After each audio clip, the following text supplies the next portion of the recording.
আমাদের প্রাণের দাবি নবম পে স্কেল বাস্তবায়ন করতে গিয়ে 6 ফেব্রুয়ারিতে যে সহযোদ্ধারা আহত হয়েছেন 3 সহযোদ্ধা এবং আমাদের মৌলভীবাজারের দিন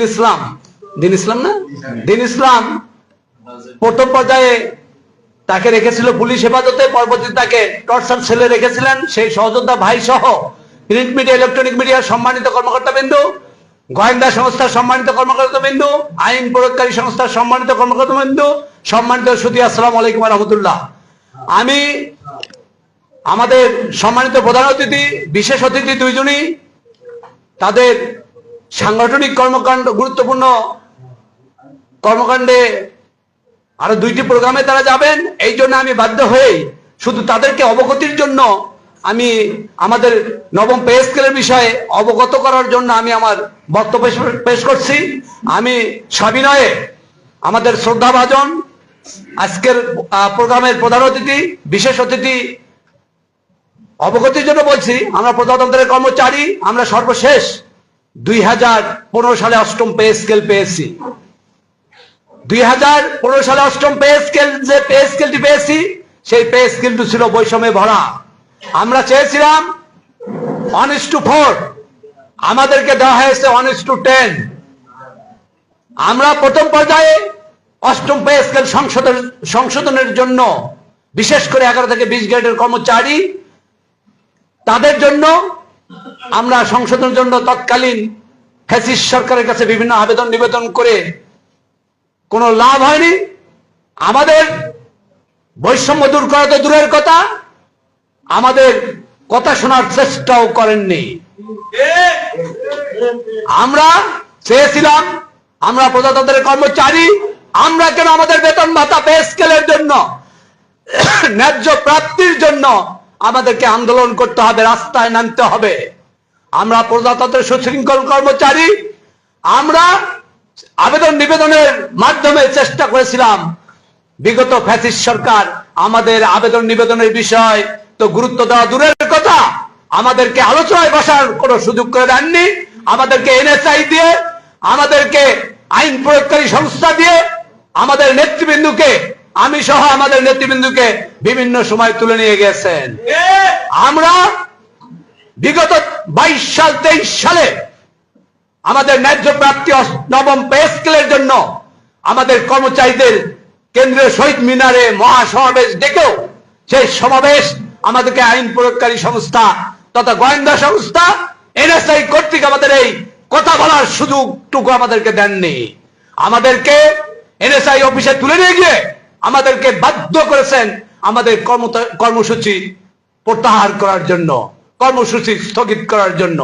যে কর্মসূচিটা আমরা সর্বশেষ 6 তারিখে আমাদের নবম পে স্কেল বাস্তবায়নের জন্য যে কর্মসূচিটা করেছি, ইতিপূর্বে 22-23 সালে কর্মসূচি করার চেষ্টা করেও, শত চেষ্টা করেও আমরা ব্যর্থ হয়েছি। আমরা আমাদেরকে তৎকালীন রাষ্ট্র করতে দেননি।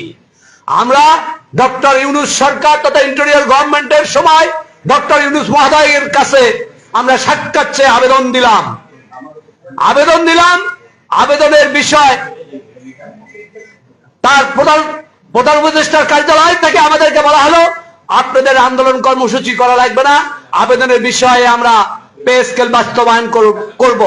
আমরা দেখলাম বিগত সরকার, ডক্টর ইউনূস মহোদয়ের সরকার পে কমিশন গঠন করে আমাদেরকে আশান্বিত করলেন। আমরা প্রত্যাশায় বসে থাকলাম, আমাদের আর আন্দোলন কর্মসূচি করা লাগবে না। আমরা কি দেখলাম, পে কমিশনের নামে নাটক করে, যেখানে পে কমিশন গঠন করে দেওয়া হয়েছে, পে কমিশন সুপারিশ করবে, পে স্কেল বাস্তবায়িত হবে। অর্থ উপদেষ্টা ডক্টর সালেহ আহমেদ সাহেব বললেন, অর্থের কোনো ঘাটতি নাই, অর্থের সংস্থান আছে। উনি 2 দিন পরে আবার তার কথা ফিরিয়ে নিলেন, মহার্ঘ ভাতার কথা বললেন। পে স্কেল প্রদানের জন্য পে কমিশন গঠন করা হয়েছে, পে স্কেল সুপারিশ দেবে, পে স্কেল সুপারিশ দিয়েছে, আর অর্থ উপদেষ্টা তখন বলেন মহার্ঘ ভাতার বিষয়। এই হলো অন্তর্বর্তীকালীন সরকারের নাটক। আমরা নির্বাচনের আগে আমাদের আজকের যিনি প্রধানমন্ত্রী, বাংলাদেশ জাতীয়তাবাদী দলের চেয়ারম্যান তারেক রহমানের কাছে সাক্ষাৎ চেয়ে আবেদন দিলাম যে নির্বাচনের আগে আমাদের প্রিয় নেতা বিএনপির সম্মানিত ভারপ্রাপ্ত চেয়ারম্যান সাহেব যদি কর্মচারীর একটা প্রোগ্রামে বলেন যে আগামীতে বিএনপি সরকার ক্ষমতায় আসলে পে স্কেল দেওয়া হবে, এতে আমরা প্রজাতন্ত্রের 22 লক্ষ কর্মচারী তার কথার উপর বিশ্বাস রেখে তার কথার প্রতি গুরুত্ব দিয়ে আমরা যারা প্রজাতন্ত্রের কর্মচারী আমাদের নিয়ম শৃঙ্খলার মধ্যে থেকে আমরা নির্বাচনের কাজে আমরা মনোনিবেশ করতাম। আমরা প্রজাতন্ত্রের কর্মচারী আমরা কৃতজ্ঞতা জ্ঞাপন করছি মাননীয় প্রধানমন্ত্রী বিএনপির সম্মানিত চেয়ারম্যান উনি তার নির্বাচনী ইস্তেহারে বললেন যে ক্ষমতায় আসলে যথাসময়ে কর্মচারীদের নবম পে স্কেল দেওয়া হবে। আমি শুধু আমাদের দুই অতিথিদ্বয়ের অবগতির জন্য বলছি, আমরা 11 থেকে 20 গ্রেডের কর্মচারী আমরা যে বাজার ব্যবস্থায় চলমান যে সমাজ ব্যবস্থা আমরা চলি, আমাদের সচিব সিনিয়র সচিব একই সমাজ ব্যবস্থায় চলেন। তাদের ছেলে মেয়ে, তাদের বাজার ব্যবস্থা, তাদের সামাজিকতা যেরকম, আমরা প্রজাতন্ত্রের কর্মচারী 11 থেকে 20 গ্রেডের যে নিগৃহীত কর্মচারী, অধিকার বঞ্চিত কর্মচারী, তাদেরকে এই সমাজ ব্যবস্থায় চলতে হয়। আমরা আমাদের সর্বনিম্ন স্কেল 8,250 টাকা, সাকুল্য বেতন 15,000 টাকা। এই 15,000 টাকা দিয়ে আমাদের সংসারের খরচ মেটানো তো দূরের কথা, আমাদের বাড়ি ভাড়ার টাকা হয় না। আমি আমাদের আজকের এই সিলেট বিভাগীয় প্রতিনিধি সমাবেশের মাধ্যমে আমাদের মাননীয় প্রধানমন্ত্রী তথা বিএনপির চেয়ারম্যান মহোদয়, আমাদের অর্থমন্ত্রী মহোদয়, মন্ত্রী মহোদয়কে সবিনয় বলতে চাই, 11 থেকে 20 গ্রেডের কর্মচারীদের রাষ্ট্রীয় সুযোগ সুবিধা একেবারেই নাই। একজন সচিব সে সরকার থেকে গাড়ি পায়, বিভিন্ন সুযোগ সুবিধা পায়।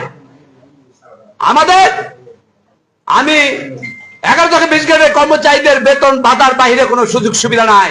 এই বিষয়ে বিবেচনায় 11 থেকে 20 গ্রেডের কর্মচারীদের বেতন বৈষম্য দূর করে 1:4 সর্বনিম্ন 35,000 টাকায় আমাদের সর্বনিম্ন বেতন স্কেল পাই। আমি সবিনয় আর একটি কথা বলে শেষ করব, আমাদের অতিথি বিগত সরকার কার লোন দিয়েছেন, আর কার লোনের সুদ সহ পরিশোধ না করে তাদের কাছ থেকে 30 লাখের 18 লাখ টাকা সরকার তাদের বেতন থেকে নিচ্ছেন এবং প্রতি মাসে ওই কার্ডটি মেইনটেন্সের জন্য তাদেরকে 50,000 করে টাকা দিচ্ছেন। আর একজন সচিব, একজন সিনিয়র সচিবকে তার সেবার দরকার হলে বাংলাদেশ বেকারত্বের দেশ, 2 জন কর্মচারী নিয়োগ করে তার সেবা দেবে। কুক এবং নাইট গার্ড নিয়োগ না